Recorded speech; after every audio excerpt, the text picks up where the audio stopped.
احترام والے 4 مہینے ہیں جن کو قرآن کریم کے اندر اشہر حرم کا لقب دیا گیا ہے۔ وہ 4 مہینے یہ ہیں: ذی القعدہ، ذی الحجہ، محرم اور رجب۔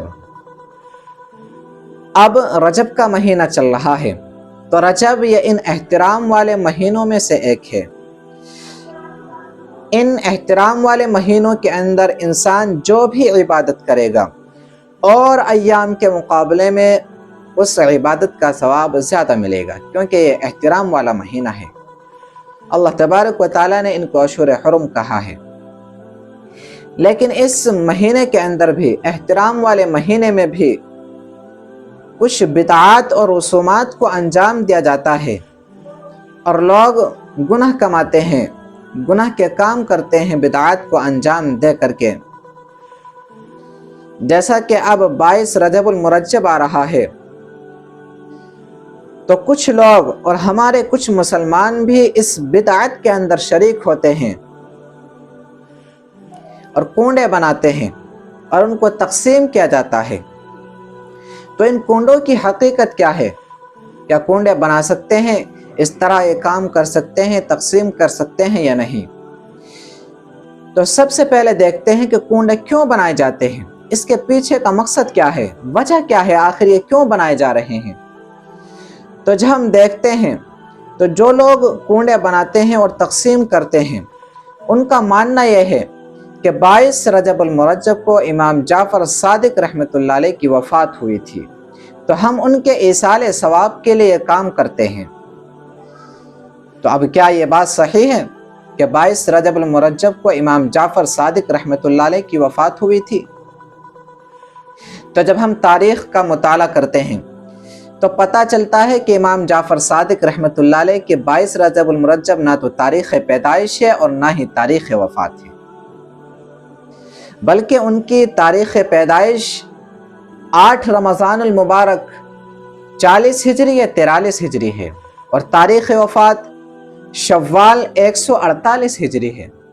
تو 22 رجب نہ تو ان کی تاریخ پیدائش ہوا اور نہ ہی تاریخ وفات، تو پھر یہ لوگ کیوں مناتے ہیں؟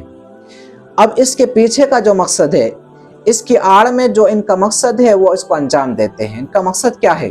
22 رجب کو حضرت معاویہ رضی اللہ تعالی عنہ کی وفات ہوئی ہے، تو جو دشمنان اسلام ہیں انہوں نے ان کی وفات پر خوشیاں منائی تھی اور یہ کام انجام دیا تھا۔ لیکن چونکہ پہلے اہل سنہ والجماعہ کا غلبہ تھا، تو یہ لوگ چھپ کر کے یہ کام کیا کرتے تھے۔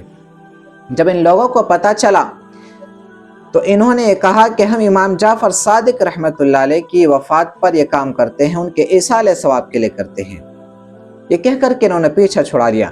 لیکن اس کی آڑ میں یہ خوشیاں مناتے ہیں حضرت معاویہ رضی اللہ تعالیٰ عنہ کی وفات پر۔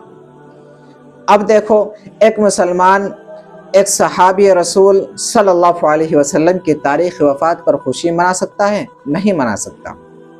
تو اس لیے علماء لکھتے ہیں کہ 22 رجب المرجب کو کنڈے بنانا اور کنڈے کھانا اور اس مجلس کے اندر شریک ہونا یہ بالکل غلط کام ہے، جائز نہیں ہے، اور کنڈے بنانا یہ بدعت ہے، دین کے اندر نئی بات پیدا کی گئی ہے جس کی کوئی حیثیت نہیں ہے۔ اللہ کے رسول صلی اللہ علیہ وسلم نے ارشاد فرمایا تھا، من احدث فی امرنا ھذا ما لیس منہ فہو رد، کہ جو شخص بھی میرے بعد دین میں کوئی نئی بات پیدا کرے گا تو اس کو رد کیا جائے گا، اس کو قبول نہیں کیا جائے گا۔ تو 22 رجب کو جو کنڈے بنائے جاتے ہیں یہ بھی ایک بدعت ہے، تو اس بدعت کو انجام نہیں دینا چاہیے اور اس طرح کی مجلسوں کے اندر شریک بھی نہیں ہونا چاہیے۔ دشمنان اسلام کا مقصد 22 رجب المرجب کی آڑ میں حضرت معاویہ رضی اللہ تعالیٰ عنہ کی وفات پر خوشی منانا ہے، ان کا یہ مقصد تھا۔ تو ایک مسلمان کو اس کام کے اندر شریک ہونا بالکل درست نہیں ہے، 22 رجب کو کنڈے نہیں بنانے چاہیے۔ تو یہ اہم مسئلہ ہے، بہت سے لوگوں کو پتہ ہی نہیں ہوتا کہ 22 رجب کو کنڈے کیوں بنائے جاتے ہیں، اس کے پیچھے کا مقصد کیا ہے۔ تو خود بھی اس ویڈیو کو سنیں اور دوسروں تک اس ویڈیو کو پہنچائیں تاکہ ان کو معلوم ہو کہ 22 رجب کے جو کنڈے بنائے جاتے ہیں ان کے پیچھے کا مقصد کیا ہے، سب کو پتہ چلنا چاہیے۔